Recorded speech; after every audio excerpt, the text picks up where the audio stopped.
It started at 6:47 a.m. on a Tuesday, early enough to be suspicious, but late enough for plausible deniability. The sound of engines and metal scraping against dirt pulled me out of my coffee ritual. I looked out my kitchen window and saw it. Two trucks, a small backhoe, and five men in reflective vests standing at the edge of my land. At first, I assumed it was a mistake. Maybe the county had a new project. Maybe they were turning around. But when one of them rolled out a blueprint and another started spray painting lines directly across my backfield, I grabbed my boots and headed out. "Morning," I said, loud enough to make everyone pause. "Any reason you're digging up my property?" One guy, probably the supervisor, stepped forward with a clipboard. "Pipeline installation," he said like I should have known. "New water main. Should have been in the notices." "There were no notices," I said, "and this is my land." He looked at the clipboard, then at me, then back at the clipboard. "It's an HOA project. They filed an easement. Show me where it says they can build on my land." He couldn't because they didn't. That evening I called the HOA president, a man named Terry who sounded more annoyed than apologetic. "It's just a pipeline," he said. "It's not like we're building a house on your lawn." "You didn't ask," I replied. "It's for the community," he snapped. "Try not to be difficult." He hung up. That was his first mistake. The second was underestimating how far I'd go once I found out that not only had they trespassed, but they were running their entire water system through a well that partially sat on my land. And I had plans. I'm not one to jump to lawyers or lawsuits. I believe in handling things neighbor to neighbor. But once Terry dismissed me, like I was being unreasonable for not wanting a water pipeline carved across my land without permission, I knew I was dealing with arrogance, not ignorance. So I got to work. First, I pulled my property records. I'd inherited this land from my uncle, who was meticulous with documentation. Sure enough, there was no easement granted to the HOA. Not now, not ever. But that wasn't the gold mine. I found that buried deeper. Years ago, the community's water supply was a mix of municipal sources and private wells. One of those wells? Smack dab on the border of my property, half on theirs, half on mine. The original agreement between my uncle and the county allowed shared use, but that contract had expired 5 years ago and was never renewed. That meant the HOA was now pulling water through a system that required rights they no longer had. They built their fancy new pipeline based on outdated assumptions. So I called a water rights attorney. She laughed out loud when I told her what they'd done. "You could buy the rights to that well outright," she said, "if you act fast." And I did. Within 3 weeks, the papers were signed. The rights were mine. The well was legally under my control, and the HOA had no clue. They were pumping water across my land through a pipeline they illegally installed, drawing from a source I now owned. I didn't say a word. I waited. I watched. And when the timing was right, I shut off the valve. Not all the way. Just enough to cause confusion. The kind that makes people start asking the wrong people the right questions.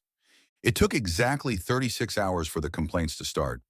The HOA message board lit up with concerned posts. "Anyone else's sprinklers acting weird? Why is the fountain dry again? Water pressure is trash.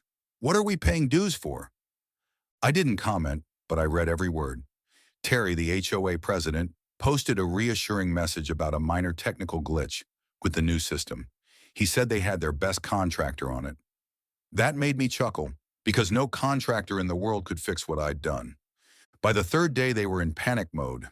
They brought back the work crew, dug up the access point near the edge of my field, and poked around like they were trying to find a leak that didn't exist.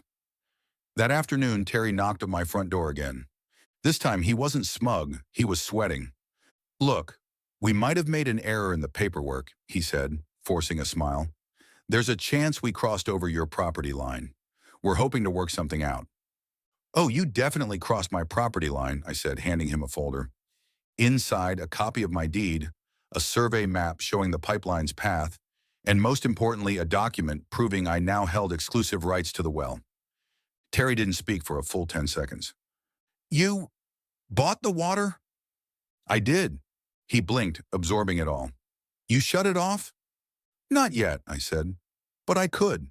Fully, legally, today." He tried to bluster, called it extortion, community sabotage, even unneighborly. I just smiled. Call it what you want, but this isn't a negotiation. This is a bill coming due. And for the first time since this started, Terry didn't have a comeback, just silence. And I savored it. By the end of the week, the HOA board held an emergency meeting, not behind closed doors like usual. This one was public, live streamed to the community's Facebook page. I watched from my porch, a cold drink in hand, as the cracks in their polished front started to show. Homeowners were angry, lawns were dying, water features had shut down, and the HOA had zero answers. Terry tried to smooth things over. He blamed unexpected infrastructure issues and unforeseen property complications.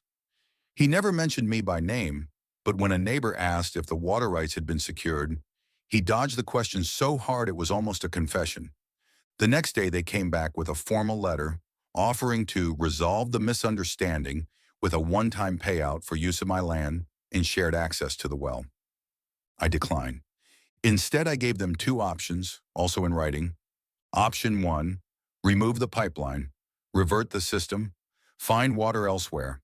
Option 2, lease the rights from me, quarterly payments, backdated to the day they started pumping, and a written apology for trespassing. It wasn't about the money, though it helped. It was about setting the record straight. The board stalled for a few days trying to find a way out, but their hands were tied. Every lawyer they called told them the same thing. I was within my rights. More than that, I was smart. Too smart for them to bury with technicalities or pressure. They finally accepted option 2. And I didn't gloat, not publicly. But the day the first lease check arrived, I framed the envelope and hung it in my office, right next to the notarized apology signed by Terry himself. Poetic, really. Life settled after that.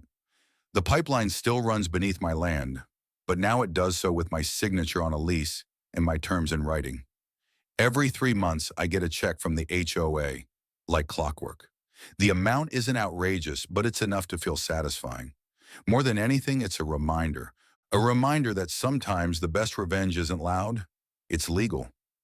The neighborhood lawns turned green again, the fountains flowed, and the HOA, they learned how to double-check property lines and read fine print. I'm told Terry stepped down from the board for personal reasons, but I'm guessing the HOA's dwindling patience had more to do with it. Now, I occasionally get nods from neighbors at the hardware store. One older guy stopped me and said, "Heard what you did. Damn fine move." I just smiled and kept walking. No need to stir things up. It's better when they keep wondering how far I was willing to go.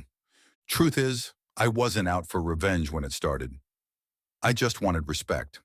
A knock on the door. A conversation. But when people act like your land is theirs to use as they please, it becomes more than just dirt and water. It becomes personal. Now I've got my land, my well, and a contract that makes sure no one forgets whose property this is. And if they ever do forget, well, let's just say the valve still works, and I still hold the key.